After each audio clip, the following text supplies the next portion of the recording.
What would you do if the biggest threat to your company walked on stage and your own engineers told you it was a toy? In January 2007, that's exactly what happened inside BlackBerry's headquarters. And the way they answered that question is the reason you probably don't own a BlackBerry today. Rewind to 2006.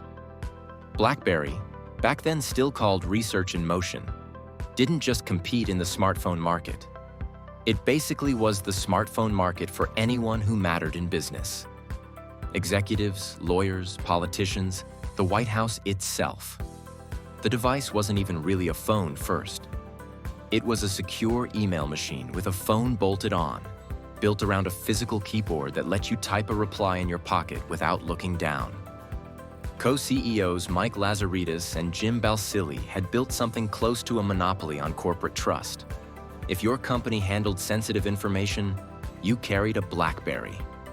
Full stop. Then Steve Jobs walked on stage and unveiled a phone with no keyboard at all. Just glass, a single button. And BlackBerry's leadership watched the announcement and reportedly laughed. It wasn't an unreasonable reaction, at least not on the surface. The first iPhone had no physical keyboard, which every expert at the time considered essential for fast, accurate typing. Its battery life was mediocre. It didn't support corporate email security standards that businesses required. It couldn't even copy and paste text at launch. From where BlackBerry was sitting, the iPhone looked like a beautiful, impractical gadget for people who didn't have real work to do.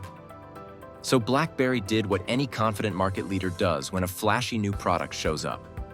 It kept doing exactly what had made it successful. More keyboard models, more enterprise security certifications, deeper partnerships with IT departments who controlled corporate purchasing. From BlackBerry's perspective, this wasn't stubbornness. It was discipline. They were playing to their strength. It's worth remembering just how justified that confidence felt at the time.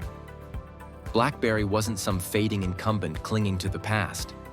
In 2007, it was still growing fast, adding millions of new corporate and government accounts every year. Its servers processed encrypted messages for organizations that couldn't risk a security breach, a level of trust Apple hadn't even attempted to compete for yet. When your fastest-growing customers are banks, law firms, and federal agencies, betting the company on more security and more keyboard feels less like stubbornness and more like common sense. But Apple wasn't trying to win the argument BlackBerry was having.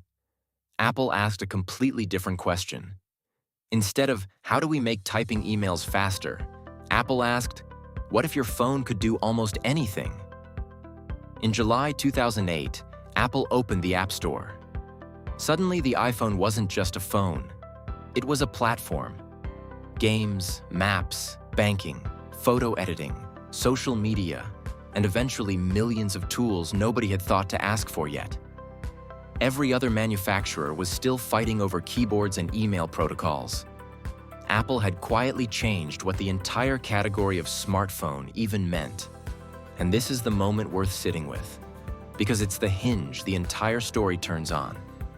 BlackBerry wasn't losing because Apple built a better phone.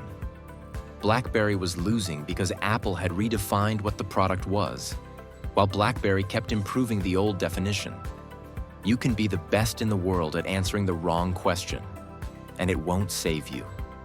There's a telling detail from this period that BlackBerry insiders have talked about since. Internal prototypes for touchscreen-only devices reportedly existed inside the company before the iPhone even launched. Engineers had experimented with the idea. It didn't move forward, in part because leadership genuinely believed customers wanted physical keys, and internal typing speed tests seemed to back that belief up. The data wasn't wrong. Physical keyboards really were faster to type on, in a controlled test, in a boardroom. What the data couldn't measure was how much people would trade a bit of typing speed for a screen that could do 1,000 other things a keyboard never could. For a few more years, BlackBerry's numbers actually looked fine. Corporate customers were loyal. Renewal contracts were sticky. In boardrooms, that loyalty felt like proof the strategy was working. But underneath, something quieter was happening. A whole generation of employees was starting to bring their personal iPhones to work and asking IT departments to support them instead. It's a pattern that shows up again and again in corporate collapses. The people closest to the old business model are often the last to feel the ground shifting because the revenue hasn't caught up to reality yet. This phenomenon eventually got its own name in the corporate world: bring your own device. IT departments that had spent a decade standardizing entirely on BlackBerry suddenly found themselves fielding requests from executives who wanted to use their personal iPhones for work email instead. Policy be damned.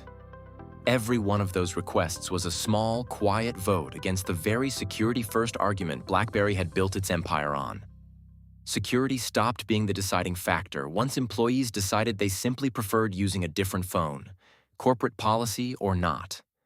By 2011, the warning signs were impossible to ignore, and BlackBerry tried to respond. A touchscreen tablet, a new operating system called BlackBerry 10, rebuilt from scratch, launched in 2013, years after the market had already decided what it wanted. Reviews were respectable. It didn't matter. Developers had already built their careers around Apple's App Store and Google's Android ecosystem. Nobody wanted to build a third version of their app for a shrinking audience. BlackBerry tried to solve the app gap in a fairly desperate way, building a compatibility layer that let BlackBerry 10 run a selection of Android apps. It was an admission, whether the company said it out loud or not, that BlackBerry's own app ecosystem could no longer stand on its own. Borrowing your competitors' apps to make your platform usable is rarely a sign of confidence. It's a sign that the war for developers was already over, and BlackBerry knew it. By 2016, BlackBerry quietly stopped making its own phones altogether, licensing its name to other manufacturers instead.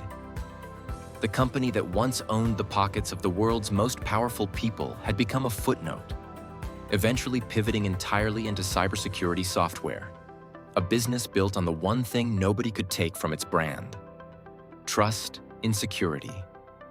In 2022, BlackBerry shut down the operating system on its remaining classic devices for good. The keyboard phone that once defined an entire industry simply stopped working everywhere at once. It's worth noting the numbers, because they make the collapse feel even more dramatic than the story alone. At its peak around 2011, BlackBerry held close to 20% of the global smartphone market and was still technically profitable. 4 years later, its market share had fallen into fractions of a single percent. A decline so steep that business schools now teach it as a case study in how quickly dominance can evaporate once a market redefines what it's even competing on. Apple didn't beat BlackBerry at BlackBerry's own game. Apple simply decided not to play it. If you liked watching two giants take completely different bets on the same moment in history, check out our episode on FTX. A very different kind of collapse, but the same lesson about missing what's right in front of you. Subscribe for more from the Boardroom Files.